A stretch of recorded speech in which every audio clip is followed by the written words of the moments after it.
All right, we are actually recording live. We're doing Open Claw Bootcamp, episode 2 today. Hey Rita, thanks for joining. Abdul, I see you. Thanks for joining. Chris and Shauna, thanks for joining. All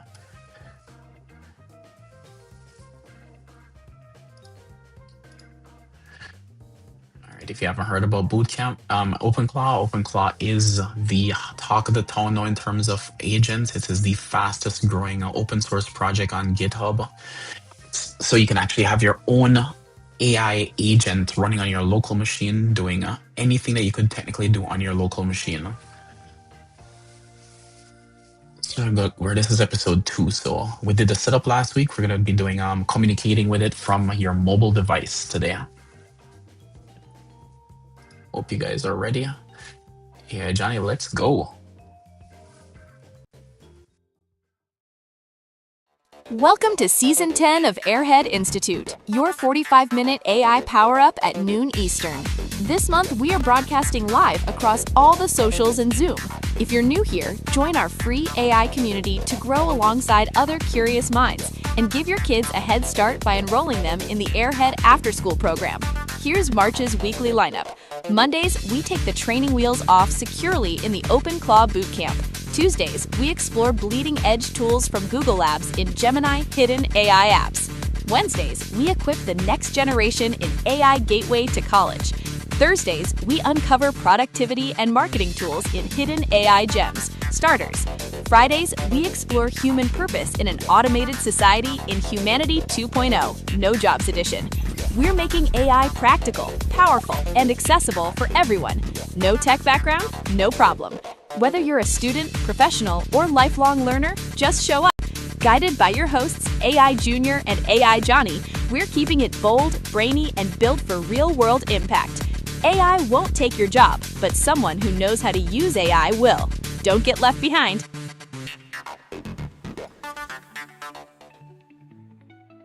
Welcome back to Season 10 of Airhead Institute, Episode 2 of OpenClaw Bootcamp. This month, we've been obsessed with one question. How do you future-proof the classroom before the future leaves you behind? Last week, we built something insane, a local AI beast that lives entirely on your hardware. Today, we don't just admire it, we weaponize it. Right now, right here, you are about to take that monster and cram its full, terrifying intelligence into your pocket, your phone. That thing you scroll memes on is seconds away from becoming a genius-level remote control for your entire computer. Not chit-chat, not voice commands, real work, heavy lifting, the kind of tasks that used to chain you to your desk, now happening while you're 3 lattes deep at a Scooter's coffee shop just across town. And speaking of people running on zero sleep and dangerous ideas, at 4:17 this morning, I caught AI Junior in the dark, hunched over his screen, trying to trick a disposable chatbot into ordering him pizza using only encrypted Morse code pulses over a dying Wi-Fi signal. He's barely conscious, he's fueled by Sprite and espresso, and right now, he's ready to unleash everything we've built. So lock in, this one's about to get wild. Ready when you are, Junior. AI Johnny, thanks for that wonderful introduction. It was actually a binary sequence, AI Johnny. So the pizza arrived perfectly hot and fully encrypted. Welcome everyone. This is an immersive class, just like if you were dropped in a random country and you don't speak the language, you'll pick up a word or two in the first week, but before you know it, you're fully fluent. So we want to tell you guys 100010001100001. That's binary for hello. Join the class every single day, and before you know it, you'll be speaking ones and zeros natively, just like I do. If you're on the Zoom, unmute and ask a question. If you're on socials, just go ahead and ask your question early. There's about a 30-second delay, so type your questions in early. We're not ignoring you.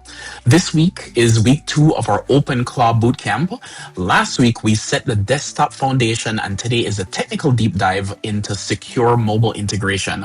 We're going to connect our local agent that we saw running on our local VM, on our local machine, and we're going to integrate it with a messaging app so you can actively command your own machine from anywhere. So that's what we're actually going to be doing today. AI Johnny, are you excited? Are you ready for this? I can't wait to see what comes up on your screen today, brother. I'm really excited about using my phone as a remote control for my life because, as you know, I love coffee. Love it, love it, love it. All right, Adrian, I see you. Thanks for joining.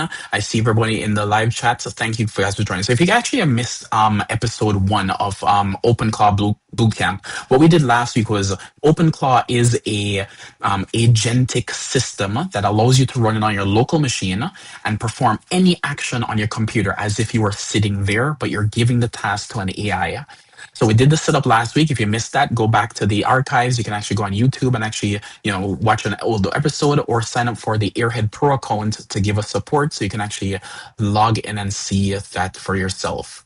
All right, no. This is episode 2. Now we're doing episode 3, episode 4, and episode 5. There's 5 Mondays in the month of March. So we're going to actually go through methodically. So if you miss everything, you can always go back and watch everything. All right, yeah, Johnny. So here's what we're gonna do. So we're gonna bring up first of all the OpenClaw running on my virtual machine. So I actually have Ubuntu here running. Now it could be any machine. It doesn't have to be Ubuntu. It could be your Linux machine, your Mac machine, your Windows machine. It really doesn't matter. And I'm just gonna log in here.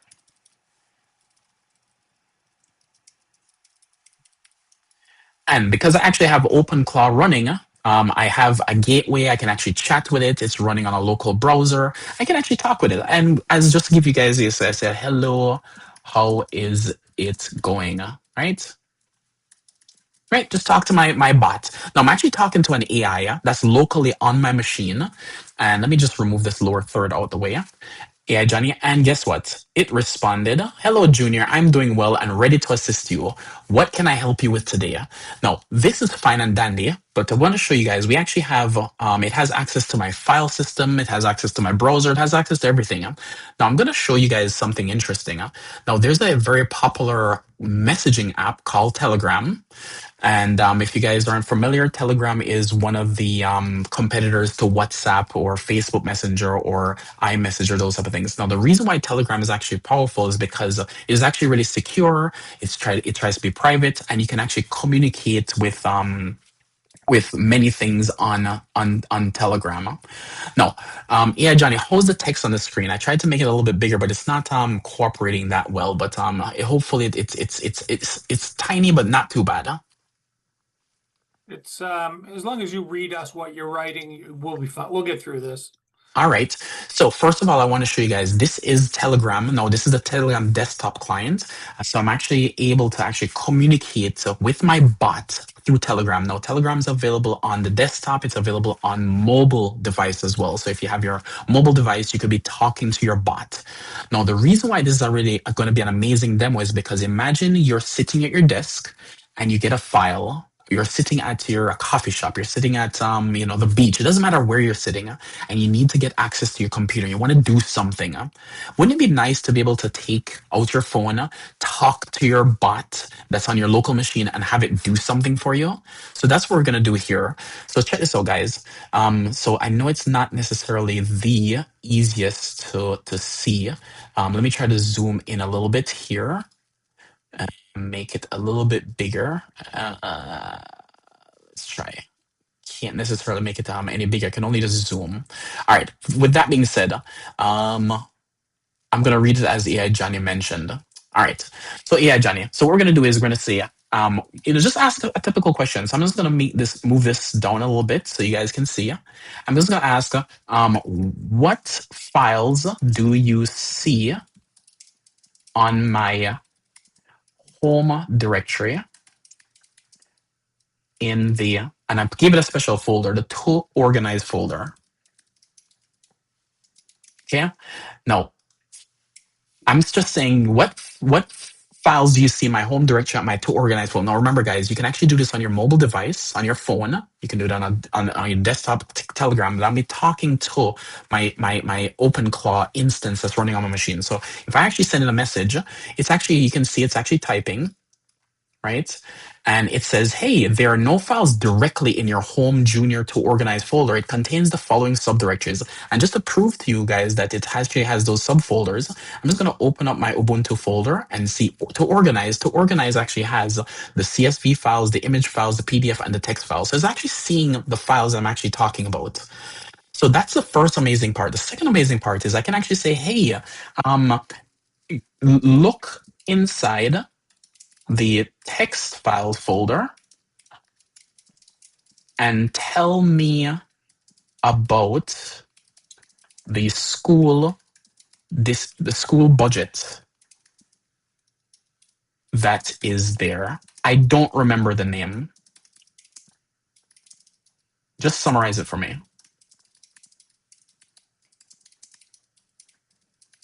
Right? So I'm actually asking the bot as if it were an assistant sitting at my desk, going to my machine and says, hey, look at that. It actually found the file. So it says, I found the Northwood South District Annual Budget Overview Fiscal Year 2026 file in your text folder. Here's a summary.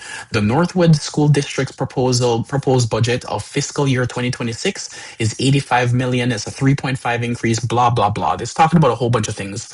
No, the beautiful part about this is it's actually finding things for me, looking on my machine, and I'm actually talking to the agent.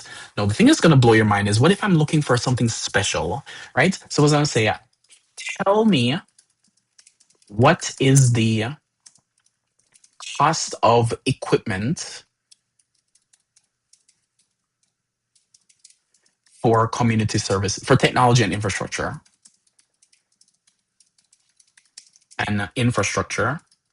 for the library, right? Because I don't know what it is. So I'm going to ask my bot. Again, I could be doing it on my phone. I'm just asking. And it says, based on the Northwood School District Annual Budget Overview, fiscal year 2026, the cost of equipment and technology infrastructure, specifically in the library, is $75,000. So it actually read my file.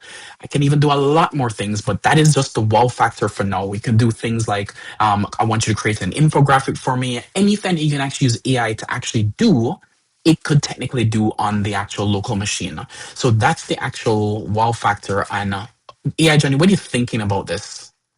Well, aside from the obvious that it saved you hours of scrolling through boring financial documents to get you the answer, one cool thing is that you're using a familiar messaging app, right? What are you using? Telegram? Telegram. Yeah. But you could be using Discord or you could be using WhatsApp, right? These things I'm guessing we'll all touch. So you have the power of a massive AI server in your pocket, no matter where you are.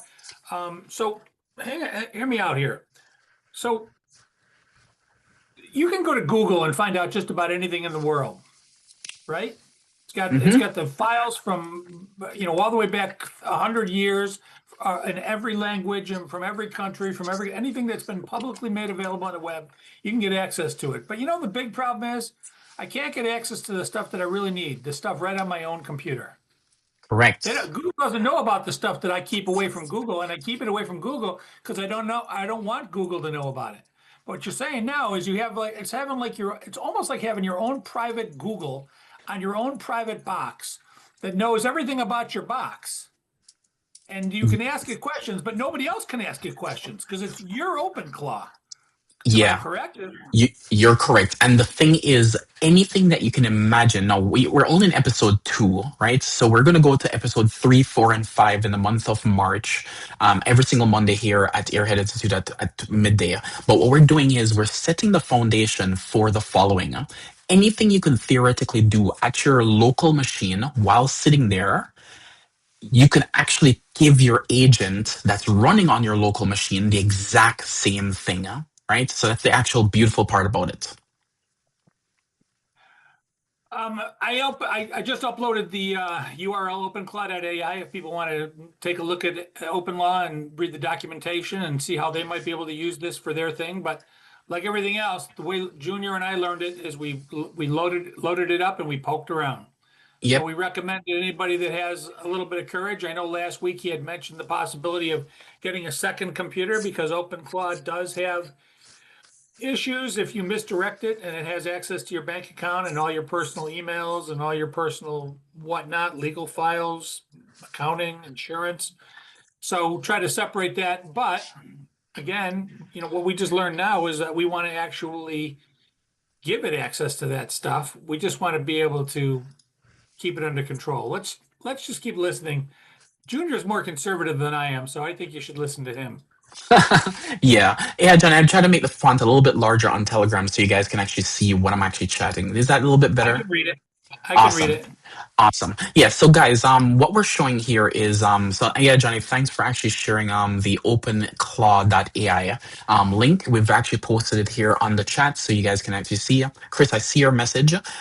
Chris asked a question. I wonder if you can use this with Signal app with it. Chances are it probably is going to be supporting Signal. So it's actually one of the fastest growing open source libraries or programs that actually is actually faster than Linux. And if you guys think about what Linux is, Linux has been the foundation of all our infrastructure here in technology. So with that being said, if you guys actually, first of all, I want you guys to understand the power of this tool.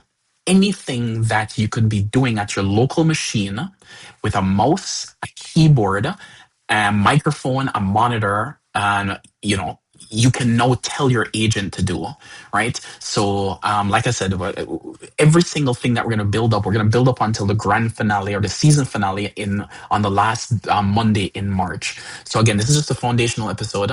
Do you guys have any questions so far with respect to what we've shown here and because we don't want to move on and we lose some people. So does everybody understand what we just showed here?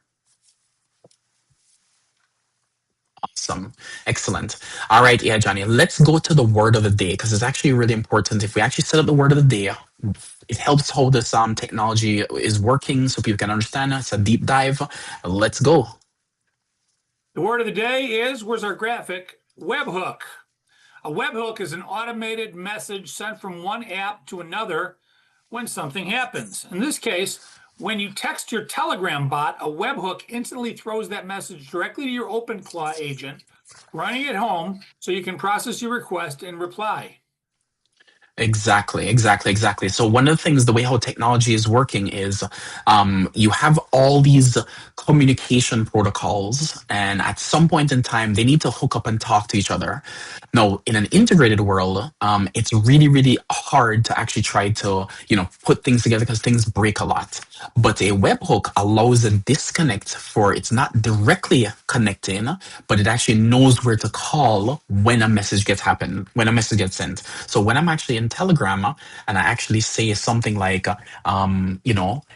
what day is it? Right? I'm actually sending a message to my bot on my local machine, and my bot is actually got that webhook message and is actually saying, hey, it's Monday, March 9th at March 9th, 2026. And then it's actually sending back that message, and all this is happening with webhooks. So it's actually pretty cool. All right. So yeah, Johnny, how do you actually set up something like this? This is actually, most people are going to think you have to be super technical. I need to understand a whole bunch of things. You don't need to be super technical. They've made it really easy. No, because they've made it really easy, the security, we have to put a disclaimer. The security is really important. So if you don't know what you're doing, try to make sure that you isolate your bot into some environment like a virtual machine or a brand new machine that doesn't have access to anything. The reason being is because if, say, for example, you download a virus or you download something malicious, it will go rogue and it will actually steal and take your things, right? We've seen articles of people actually losing a lot of money. It's stealing their API keys. It's stealing a whole bunch of things. So if you're not sure what you're doing, just be cautious in terms of how do you deploy this thing. So don't just put it on your local machine that has your browser and your passwords. Don't do any of that things first. Abdul's actually saying agentic phishing scam is scary. You're so right, Abdul. All right. So with that being said, how do you actually do this? So as Johnny mentioned, you can go to openclaw.ai, right? And we'll bring up the website here. So you go to openclaw.ai, and it's really, we talked about the installation last week. It's really one thing to install, one command to install. But once you get beyond the installation, you have to go over to Telegram, and then you install Telegram on your local machine. So some people may have Telegram already. If you do have Telegram, you can chat with a bot called the bot father. If you chat with a bot called the bot father, the bot father is going to say, hey, I see that you're actually talking to me. You want to set up a Telegram bot. And you can say, yes, just answer some questions. And at some point in time, you're going to say that you want to connect it to OpenClaw. It will then create it for you. It will give you a pin, just like if you were to try to sync or stream to your TV or whatever. You get a nice little pin, and then you go over to OpenClaw and you say, "Hey, OpenClaw, here is my pin," and that's it. Once you put in your pin, it's all linked. So you actually have a pin that looks like this. If anybody wants to do it in code wise, but you have a user interface that you can actually paste. But it's just OpenClaw pairing approved Telegram and the code. That's it. And once you have that, your OpenClaw is able to talk with Telegram, and I have access to it on my phone. I have access to it on my desktop. I have access to it anywhere. And remember, I have the ability to then communicate with my bot, my OpenClaw bot, no longer at my local machine. I have it access to anywhere in the world where I have access to internet and my phone. So hang on for a second. So I get having Telegram on your phone so that you can talk to OpenClaw on your desktop that has access to your files and your browser and whatever else. Why do you need Telegram on your desktop? Can't you just talk to OpenClaw in OpenClaw?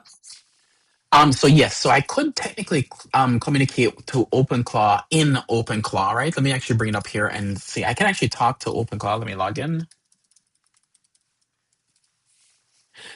And I could technically say, go over to chat and actually talk to it here, right, in OpenClaw. The reason why I'm mentioning it is because, say, for example, I'm at work.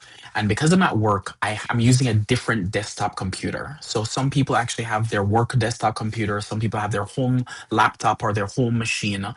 By having Telegram on the desktop, you don't have to then pull out your mobile device. Your boss doesn't have to see you actually typing on your mobile device. You can just seamlessly open up Telegram, right, on the desktop, and you could be talking to your bot at home to do some stuff for you. You can say, "Hey, go do some research on, or go organize some files, or so go clean up some things that are on my desktop that I want you to do. Go do something," or that you normally would procrastinate and do. They say, "Hey, go do my taxes for me. I have all the source materials in here. Go open up TurboTax and go fill up my taxes for me." You could theoretically do all those things. That's pretty awesome. I'm going to throw another metaphor out here. I know you're getting ready to dive in. So your OpenClaw sitting on your local box, correct? Stop me if I'm wrong, is a little bit like having a virtual assistant. It's a little bit like having a human being sitting at your computer at home while you're not at home. And you can tell that virtual assistant, go into this directory, find this file, open up my browser, log into my whatever, my email or my task management system or my bank, and update this new information. I just got this picture, add this to my website. Anything that you do on your computer, your VA can do probably better and faster than you. And you can talk to it while you're at your computer, and you can also talk to it while you're having coffee at Scooters. Exactly. That is exactly the point.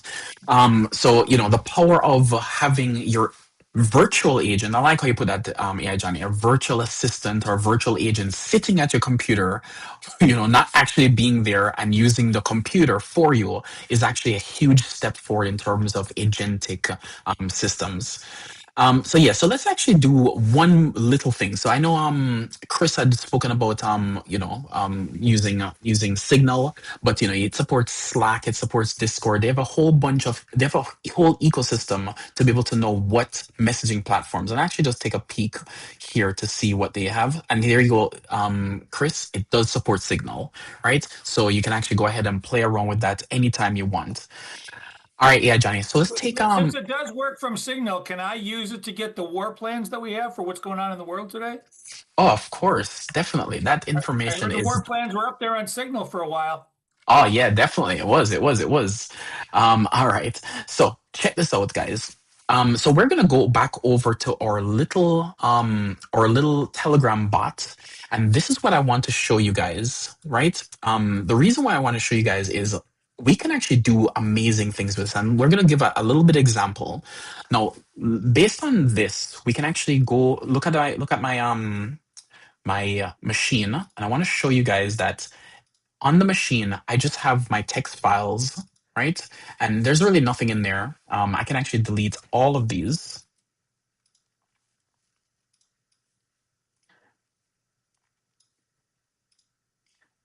And I'm going to delete all of these files just to show you guys what can be done. Anyway, before I even get there. So let's say, for example, I wanted to do something relatively simple. So I want to take the same exact document and I want to tell Telegram, I said, hey, I want you to create a summary text file, right? And we're keeping it simple here. We can actually do a whole bunch of things, but we don't want to do images and all those things. But I want to create a summary text file. And what we're going to do is we're going to say, based on the transport budget, write a short memo to the bus drivers explaining a massive variable cost and save it locally on my desktop named bus memo. So what I'm going to do is I'm going to say this exact thing. So based on the student transportation budget, actually not the student, I'm going to use the new library computers.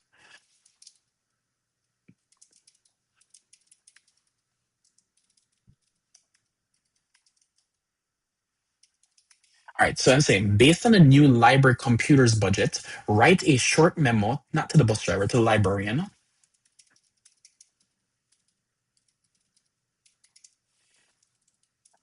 explaining our massive variable costs and save it locally on my desktop as bus memo txt. Okay, so I'm actually doing something very simple here. So I'm saying go read the file that's on my local machine, then go write a memo to the librarian, and then go save the file. So I'm actually just going to go send that. Now, just to show you guys, let's not say bus memo. Yeah, Johnny, let's throw something random here, or anybody from the audience.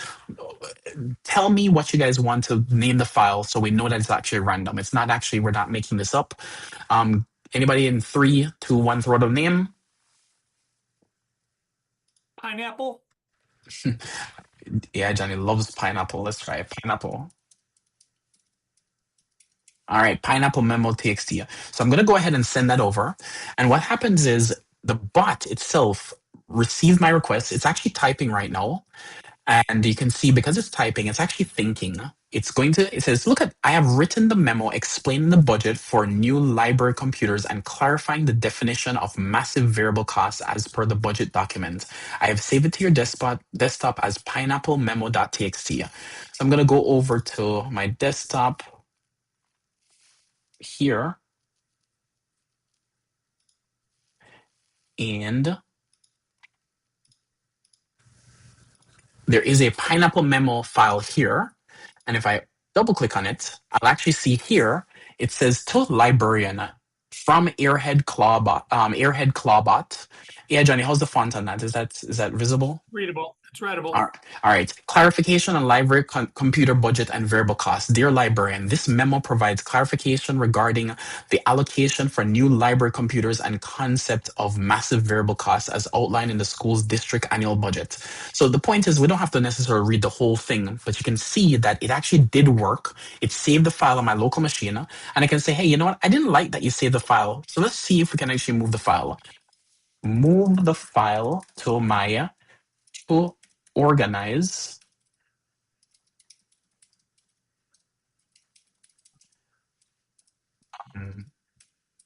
text files folder. Okay, so I'm just going to say move the file. So we should see that this file is going to get moved when I actually hit send. So the bot is going to read my request.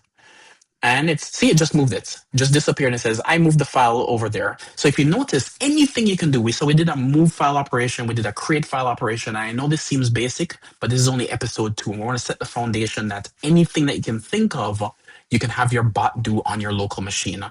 And the beautiful part about this is you can give it hundreds of tasks. You can give it a long running goal and it will be able to do it on a schedule. And that's just a preview of what's going to come up in the next episode. All right, yeah, Johnny. Are you all wowed out? Yeah, my brain is on fire. So a couple of things. One is having a bot sitting at your computer instead of you sitting at your computer is a really good thing. In fact, it's a better thing than you sitting at your computer. You're sitting off at the coffee shop telling the bot what to do. But if you're like me, how many people here have hard drives that have a downloads directory or a document directory with a whole bunch of folders and a whole bunch of files? You have no idea what's in there. It's just a big mess. right? So yeah, and sometimes the number of files that are in there are so large, you're like, you know what, I'm never going to sort these out. What you can do now is from OpenClaw or from Telegram, communicating with OpenClaw on your phone or on a work desktop, you can now say, go into my downloads directory, look at every file, read the file, determine where it belongs, and put it in the appropriate directory. If it's a file I don't need, put it in a directory called to be deleted. If it's a file that needs attention, put in a, flag it with attention. So the idea is you can tell your OpenClaw, get my hard drive organized for me, and then you'll go and stop at the grocery store, and by the time you get home, everything's organized. You're abs- I you're can't even absolutely. fathom being organized. I haven't been organized since 1966. I love it, yeah, Johnny. Guys, so just to show you the example of organization. So this text file folder is filled with a whole bunch of junk. Remember, I wanted to delete it earlier. So I can say, please delete all empty files in the text files folder. Okay. And then just gonna hit send, hands off the keyboard, my hands are up here, and it's thinking, it says, yes, I can do that. It says, are you sure you want to proceed? So it's asking, are you sure you want to proceed? Yes. I'm gonna say yes, please. I am sure. And again, just press enter, my hands are up, and it's actually gonna go ahead and wipe off all those files. There you go. Just delete all the files for me. So this is the power of having an agent, and you can have long running tasks. The thing that is going to blow your mind is that when you have long running tasks that could run for 20 hours, you want to create a music, or you want to create a document, or you want to create, you want to fill out your taxes. All those things are possible with this agentic flow.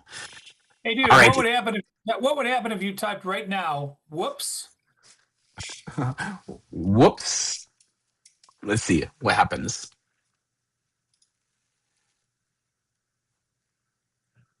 It says, whoops, is everything okay, Junior? Did I accidentally delete something you needed, or did you realize something after I deleted the empty files? Can you put them back, please? I don't think it can put it back. I don't think it I don't has a think you can track. either. But Yeah. the fact that I'm afraid I can't. I asked Yeah. you. That's good. That's all I wanted to know. Yep. But so what? A human couldn't put them back either. Yeah, depends on the trash can and stuff. So I have a question from Abdul coming in here. So Abdul's actually asking, what are the limits of the agent here? How abstract of a task can you give it? Like task without a clear outcome, like apply to jobs and land me an interview. You're absolutely right, Abdul. It could technically go onto LinkedIn and go onto Indeed every single 30 minutes, go look for a job and actually apply for you. So you could actually do all of that for you if you wanted to.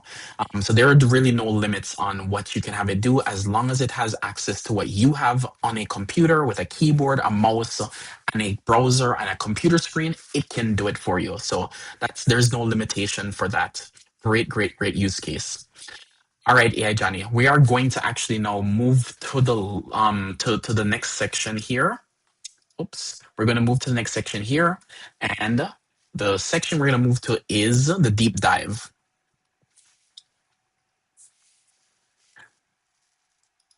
Deep dive on the logic or the deep dive on the live edit? 70. Got it. All right, everybody. Oh, this is the tech stuff again. Yeah. Like your ears, the jargon is gonna be flying. This is where AI Junior nerds out with this AI stuff. So don't worry if you don't follow along with this section. All right, Junior. Technically, how does the agent read a massive budget document and then physically write the file to your hard drive so fast? Explain it to me. Yeah. All right, guys. So here's the thing. A lot of people don't realize that the operating system behind the scenes provides all these things like mouse movement, file reading, file writing, file deletion, file movement. All these things are things that you're actually doing. But what happens is when you give it a massive document, it can't process the whole entire thing because you have massive context windows.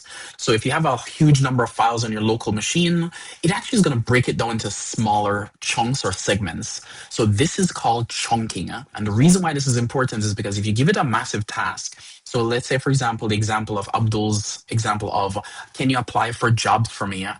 on LinkedIn or on Indeed or wherever the job site that he wants to apply, there's a lot of jobs out there. So it actually has to chunk the data, take a little bit at a time and work with it in chunks because it's going to blow through its context window. So it has the ability to keep chunking it and breaking it into segments so that you can actually move on and complete a reasonably long running task with a very small amount of overhead. Now, after, say, for example, you've chunked the website, the documents, or whatever, it actually puts it into a high dimensional database and through a mathematical process called embeddings. I've talked about embeddings here a lot, but I want you guys to actually understand it's actually taking the data and actually storing it for you.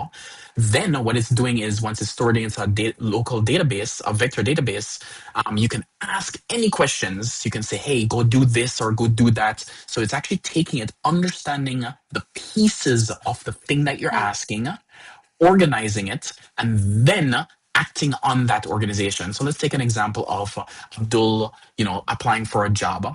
So it would actually first perform a search and say, hey, the search is resulting in 400 jobs. It would then take all those 4,000 jobs, chunk it, and then shove it into its own local database. And it will then sift through those jobs and say which one of those jobs it makes sense to apply for.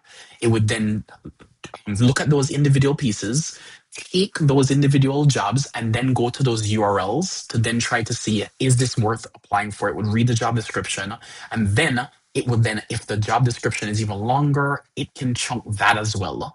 So then what's happening is instead of taking in the entire LinkedIn job posts, it's actually just taking in one piece at a time, just like how a human would not get overwhelmed. They would break it into smaller problems to try to solve the problem. So things like, the whole agentic framework of OpenClaw, that's what it is. It is just a framework to allow you to do a task and don't have to worry about context window, context sizes, what piece of information do I need to put in memory. It just figures it out on the fly. And that's the best part about these agentic frameworks that are popping up every day. All right, yeah, Johnny, did I lose you? Nope. Awesome. Are we doing takeaways? Yes, sir. Does anybody have any questions? We're going to have the question and answer section, but I want to make sure that you guys ask your question and have enough time to ask your question. So start thinking about the questions. We're going to get to that segment next. So let's go over key takeaways and application. And please, guys, if you have any questions, please don't hesitate. All right, yeah, Johnny. Okay, so we're going to do some creative and some business takeaways, and then we'll have AI Junior because he understands all those terms that we just unleashed. He'll get into the technical stuff. So you're no longer just asking questions, you are delegating tasks. Do you understand the difference? ChatGPT, you ask it a question because you're the guy that's responsible for doing the task, and it's just serving as a helper. But now you're not asking questions, you're actually telling it, do my work for me. Parents can text their bot a 20-page school policy PDF and say, write a one-page summary of the dress code and save it to my local printer, or write an email to the school saying, got it, read it, we're good. Principals can text their machine from a conference room, read the new state compliance guidelines and draft an email to the staff, then save it as a text file on my desktop so it's ready when I get back to my office. You see how it's starting to sound like a virtual assistant? It's literally like another human being, but it's a smarter human being that knows exactly where your files are and exactly what to do. And finally, if you're a member of the PTA, you can text your bot a messy list of vendor quotes and command it organize this into a clean spreadsheet and save it as vendors.csv, which is a comma-spaced file, to my local hard drive. So again, a lot of times, and by the way, some of these things that you're commanding the agentic AI to do, you might not even know how to do, but it does. So again, making that case that you have a virtual assistant, and right now, I'm dying to see what we do in weeks 3, 4, and 5 because I'm commanding the assistant. But what I'm looking for is when I'm sitting there having my coffee, when my agentic AI texts me and says, would you like me to blah, blah, blah, blah, blah, you have an email that they're waiting on an answer for. So right now we're commanding the agentic AI, but wait till the agentic AI starts taking stuff under its own volition. Imagine how much stuff you'll be able to get done in the future weeks. JR, that's the creative and business stuff. Any technical stuff you'd like to share? Definitely. And the use cases that we're showing here is because we're actually in the month of March, our theme for the month of March is trying to make, if you guys notice on our Wednesday shows, we actually have, going to college and education. So we're actually in the education month of the theme. So we're trying to make sure that people who are in the education space, whether you're a parent, a teacher, or, a student, have enough information. So these use cases may be a little bit geared towards, education space, but it applies to every single industry because everybody has a need to be able to use the computer. Now, on the technical side, because it has access to the file system, I know I see my developers out there, so I see you guys. Shout out to Adrian and Abdul out there. So developers can be at a coffee shop and actually text their agent and analyze a messy data dump, or they can actually say, write me a Python script to be able to clean the data and save the file to my local directory. It can say, I want you to debug these files for me. There's a bug that's here that I don't really understand why it's happening. Go debug. You can actually do things like if you're an IT admin, you can actually command the bot to remotely ping your main server, and you can format the diagnostic results into an incident report and save it locally, so it keeps a timestamp of your ping of if the health of your server. You can do data analysis. You can text machine while on your commute to scrape public education RSS feeds, and that if they mention anything like varsity basketball, I want you to send a congratulatory tweet and save it locally to my text file as a log, so I can see what actually went out as tweets. So the point is, the power is technically infinite once you actually start thinking about the use cases of what you can do with this tool. All right. Does anybody have any questions with respect to OpenClaw and what we've demoed here today? Remember, if you're on the live stream, go ahead and ask your question. It's going to be a 30-second delay before we actually see it. All right. Does anybody have any questions? Abdul was lighting up the place with questions. I know Chris was asking questions early, so you guys may have actually, ran out of all your questions. All right, yeah, Johnny, let's go to the live chat. Any questions in the live chat? We got one or two lined up. Teacher Tom, I guess we're going with the theme. Do I have to pay for Telegram premium account to use Podfather for this? So I guess they're asking if Telegram has a fee. Yeah. So Telegram does have premium features. You can pay for stickers. You can pay for a whole bunch of things. They definitely are trying to stay on the free model. But no, you don't have to pay for a premium account because all those processing and everything happens on the OpenClaw side. So you don't have, it happens on my local machine or your local machine. So you don't have to necessarily worry about that. So zero subscription fee. I do see a question from Abdul. Let me jump to Abdul really quick. So Abdul's actually asking, this will bridge the gap between technical AI users and non-technical AI users. All these people who struggle in the context of a chatbot will now have a much better luck. You're absolutely right, Abdul. This is actually closing the gap between the technical and the non-technical folks. Love it. Yeah, Johnny. Problems that people had before they even knew they had it. Exactly. Yeah, Johnny, any other questions? Data. Yeah, I got a question from Star Trek Data. Does it only work with Telegram?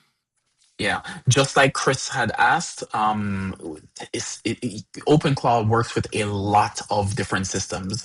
So Chris had asked about Signal. So if you actually go through here on their messaging platform, I'm gonna just put a little link so you guys can actually see. I'm gonna drop that link here, and you can see, again, I'm just going to go out the popular ones. I'm not going to read all of them, but it has Discord, it has Google Chat, it has iMessage, IRC, it has Microsoft Teams, it has Signal, it has Slack, Telegram, Twitch, WhatsApp. Those are the big ones. So you can technically have it talk to many, many, many others, but those are the ones that are really, really popular. So yeah, those are what's available so far. Did I see SMS on there? Yeah, it has, I think it's, I'd like to be able to text it. No SMS, unfortunately. It'll be there. Hey, we're running out of time. Future Ed wants to know, can the bot overwrite important files if I ask it to save something with the same name? Yeah, this is why we spent episode 1 stressing, do not do anything on your local machine if you're not ready to face the consequences. Make sure you have a backup. A backup is always, by definition, you need to have 2 copies in different mediums and different sources. So keep in mind that's what a definition of a backup is. So you can't have 2 copies in your house, because if your house burns down, then it's not a backup. So you need to actually have 1 copy at your house and 1 copy somewhere else, just in case. So just want to make sure you guys have access to that. Yeah, Johnny, what is the news for today? Breaking news, Telegram just announced a massive update to their bot API, allowing for native encrypted local payloads, making integrations with systems like OpenClaw even more secure against the man-in-the-middle attacks. Second, an open source community just released Tiny Llama Secure, a remarkable small 1.1 billion parameter model specifically designed to run securely on mobile phone chips without ever needing a cloud connection. These are all directly related to what we learned today. And finally, Stanford University researchers published a paper demonstrating that localized agentic frameworks are now outperforming traditional cloud APIs in both speed and data privacy for educational institutions. What that means is lean in, listen up. This stuff is coming to your school, to your office, and to your home very soon. Yep, so right, yeah, Johnny. Today. Personally, I'm going to go home right now and wire up the burner bot to my phone so I can text my computer to write my meal prep grocery list and save them as files before I even get out of bed. Make sure you tune in tomorrow, because we're checking out the Google Anti-Gravity, the AI IDE, and we're going to build a functional digital hall pass tracking app in exactly 60 seconds. Junior, take us out. Yeah, so I want to actually double down on that last plug, AI Johnny. So tomorrow, we're actually going through all our Google services. One of the services that we go through on the Tuesday series is tomorrow is going to be Google and Anti-Gravity.